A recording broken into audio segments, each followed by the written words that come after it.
Hello and welcome to tutorial number 14 on the feeling, which is on this sound here, these reverse chords, which are here. So anyway, I call them reverse chords. They're not really reverse because they play forwards. They just sound kind of like they're in reverse. And they're not really chords either because they're sort of power chords, do you call them, when it's just the same note octaves apart? But whatever. Actually, a side note, I guess, I wonder what it would sound like if I did actually play this in reverse. Hang on, I'll find out.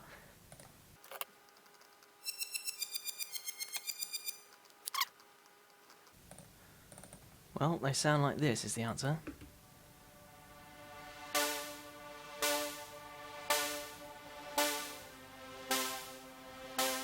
That actually sounds kind of cool. Anyway, whatever. So, let's talk about how I made this. It's a reasonably self-explanatory sound, to be honest with you. Nothing too clever going on here, but I said I'd make a tutorial on every sound, and I wasn't joking. So basically, first thing is open hammer. And then square wave, which will later turn out to be totally pointless, as I'll explain. And then frequency 2, detune 2. Why do I do that? Just to sort of mess it up and make it sound weird, I suppose, as always. Just change the default settings. Now you'll notice that it's gone basically to a saw wave. And I think I might have explained why this is before.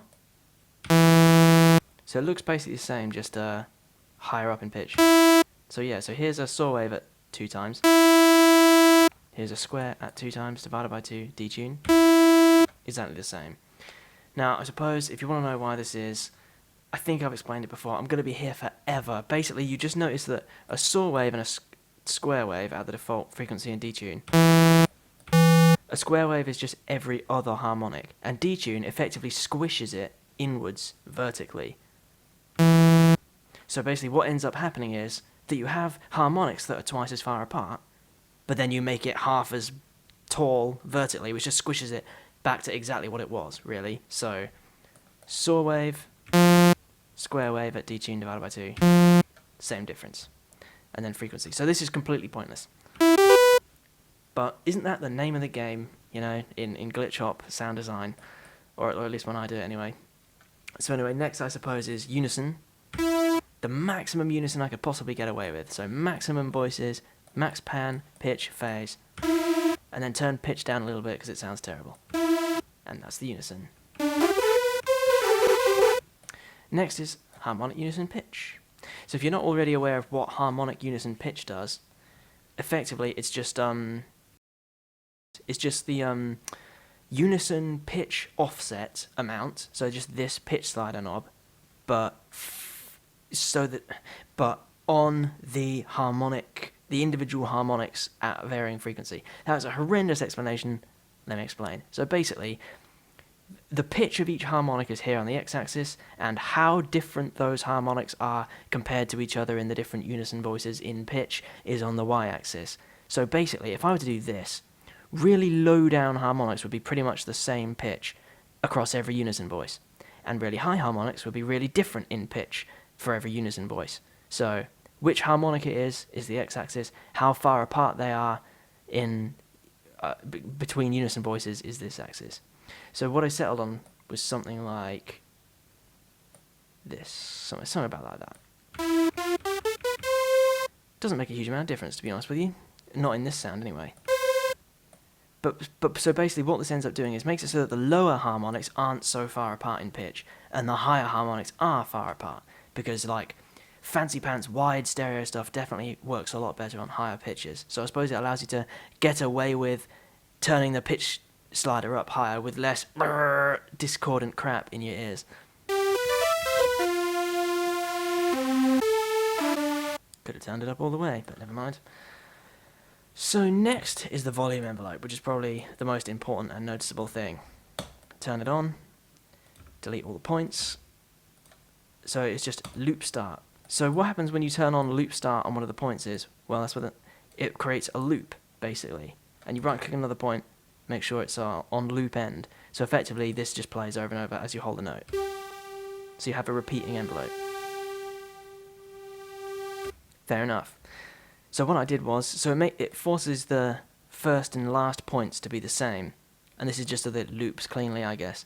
So what I did was just something like this. And now, I think it was here. So now you can see it plays through in that reverse effect, quote unquote. You can't see me doing the quote unquote with my fingers, but I'm doing it. Anyway, so I just turn the tension down a bit and, whoops. Sorted. Last thing to do is turn on tempo-based time here to make sure that this time amount is actually synced up with the beats in the project. Actually, I'm just playing the original. Anyway, so that's that.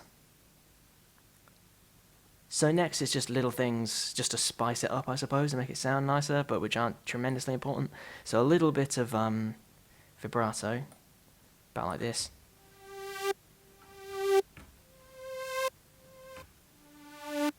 Tiny bit of prism just to mess things up.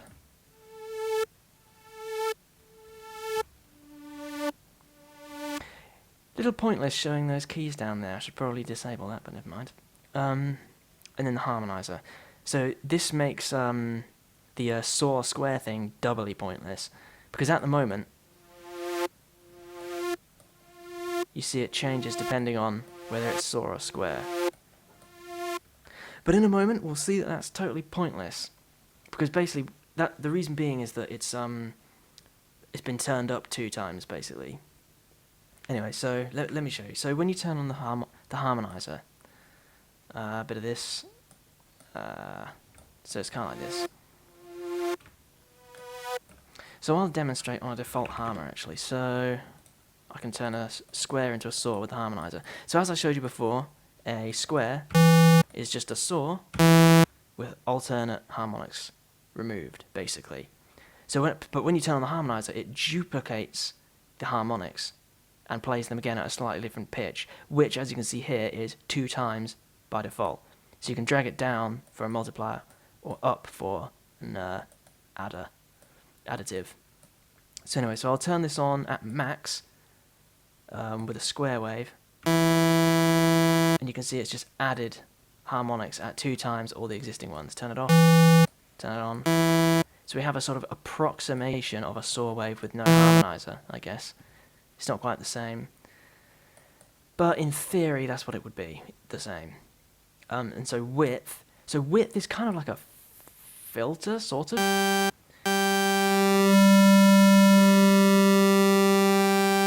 What it really does is, so it doesn't move the harmonics up and down.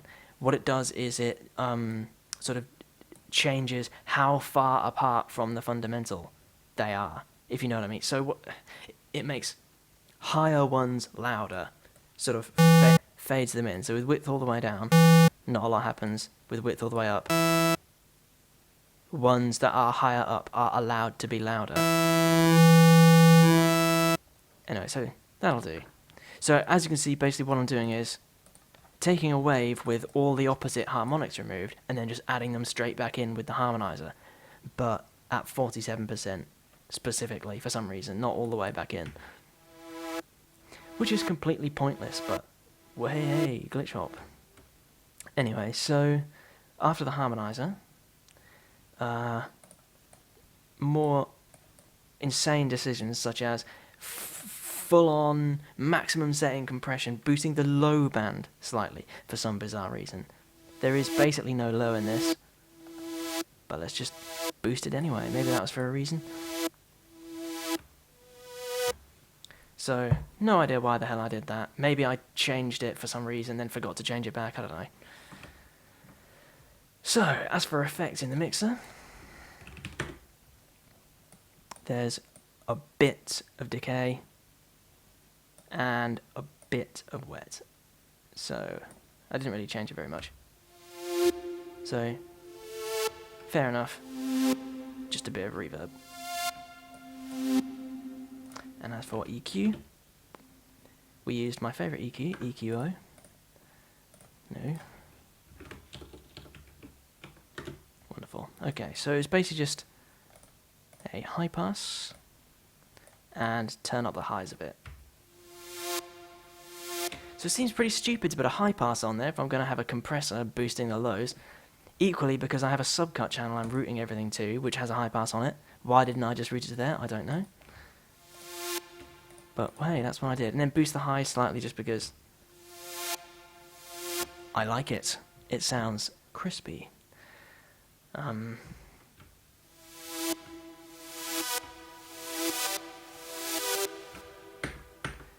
So that just about does it for that. Simple sound, simple video. Shout outs to Simple Flips.